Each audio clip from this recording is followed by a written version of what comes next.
சிவகங்கை மாவட்டத்தில் 6ஆம் வகுப்பு முதல் 12ஆம் வகுப்பு வரையில் 10ஆம் தேதி பள்ளிகள் திறக்கப்பட்ட நிலையில் மாணவ மாணவிகள் உற்சாகமாக பள்ளிக்கு வந்தனர். கடந்த கல்வியாண்டிற்கான முழு ஆண்டு தேர்வுகள் முடிவடைந்து கோடை விடுமுறைக்கு பின் பள்ளிகள் திறக்கப்பட்டுள்ளதை தொடர்ந்து மாணவ மாணவிகள் பள்ளிக்கு வந்ததை ஆசிரியர்கள் மலர் தூவி மாலை அணிவித்தும் ரோஜா மலர்கள் கொடுத்தும் வரவேற்றனர். மாணவ மாணவிகளிடையே மிகுந்த உற்சாகம் காணப்பட்டது. மாவட்டத்தில் 1117 அரசு பள்ளிகள், 233 அரசு உதவி பெறும் பள்ளிகள் என 1350 பள்ளிகளில் 12ஆம் வகுப்பு வரை பயிலும் 1,44,943 மாணவர்களுக்கு பாட புத்தகங்களும் நோட்டுகளும் வழங்கப்படுகின்றனர். மேலும் பள்ளிகளிலேயே புதிய ஆதார் சேவை பணிகளும் நடைபெற்று வருகின்றன.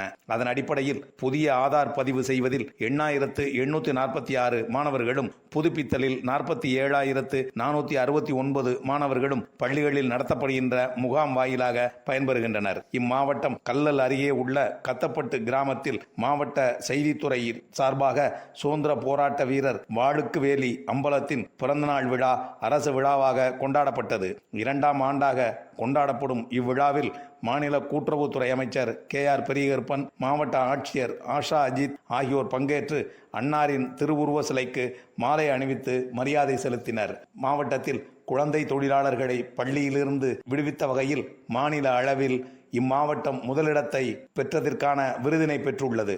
மாவட்ட தொழிலாளர் நலத்துறை மூலம் மாவட்டம் முழுவதும் குழந்தை தொழிலாளர்களை கண்டறிதல், பாதிக்கப்பட்ட குழந்தைகளுக்கு அரசின் நிவாரணம், குழந்தைகளுக்கு கல்வி உதவிதல், இழப்பீடு பெற்றுத்தருதல் போன்ற பணிகளை மேற்கொண்டு வருகின்றனர். மேலும் மாவட்டம் முழுவதும் இத்துறையின் உதவி கமிஷனர் முத்து தலைமையில் அலுவலர்கள் ஆய்வு மேற்கொண்டு வருகின்றனர். மாநில அளவில் முதலிடம் பெற்றமைக்காக இத்துறையின் அனைத்து அலுவலர்களையும் மாவட்ட ஆட்சித்தலைவர் ஆஷா அஜித் பாராட்டியும் வாழ்த்தும் தெரிவித்துள்ளார். மாவட்டத்தில் உள்ள 445 கிராம ஊராட்சிகள், 12 ஊராட்சி ஒன்றியங்களிலும் தமிழ்நாடு கண்ணாடி இழை வலையமைப்பு எனும் டான்பினட் நிறுவனம் பாரத் நெட் திட்டம் பகுதி 2 கீழ் கண்ணாடி இழை மூலம் இணையதளம் சேவை வழங்கும் திட்டம் முழு வீச்சில் செயல்படுத்தப்பட்டு வருகிறது. இவ்வசதிக்காக அமைக்கப்படும் கண்ணாடி இழை 15% கேபிள் தரை வழியாகவும் 85% கேபிள் மின் கம்பங்கள் மூலமாகவும் இணைத்திட நடவடிக்கை எடுக்கப்பட்டு வருகிறது எனவும் இத்திட்டத்திற்கான உபகரணங்கள் ஒவ்வொரு கிராம ஊராட்சிகளிலும் உள்ள கிராம ஊராட்சி சேவை மைய கட்டிடம் அல்லது அரசு கட்டிடத்தில் நிறுவப்பட்டு வருகிறது.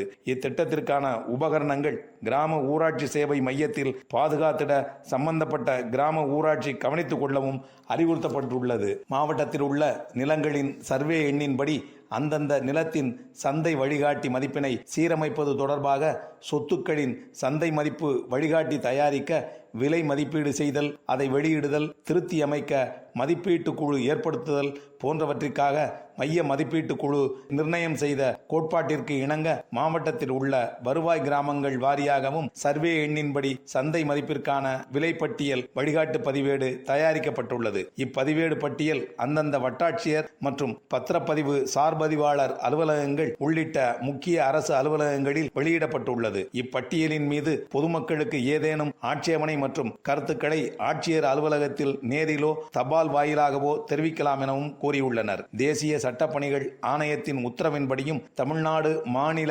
சட்டப்பணிகள் ஆணையத்தின் வழிகாட்டுதல் படியும் இம்மாவட்டத்தில் 11 மக்கள் நீதிமன்றங்கள் எனும் லோக் அதாலத் அமைக்கப்பட்டு மாவட்டத்தில் உள்ள அனைத்து நீதிமன்றங்களிலும் நிலுவையில் உள்ள சிவில் வழக்குகளும், சமரச குற்றவியல் வழக்குகளும், மோட்டார் வாகன விபத்து வழக்குகளும், வங்கி கடன் நிலுவை சம்பந்தப்பட்ட நீதிமன்றத்தில் தாக்கல் செய்யப்படாத வழக்குகளும் விசாரணைக்கு எடுத்துக் கொள்ளப்பட்டதில் 1908 வழக்குகளுக்கு சமரச தீர்வு காணப்பட்டது. இதன் மூலம் 3,75,62,000 ரூபாய்க்கு தீர்வு செய்யப்பட்டது. 93,58,000 ரூபாய் வங்கிகளுக்கு வரவானது. இதற்கான அனைத்து ஏற்பாடுகளையும் மாவட்ட சட்டப்பணிகள் ஆணைக்குழு பணியாளர்கள் செய்திருந்தனர்.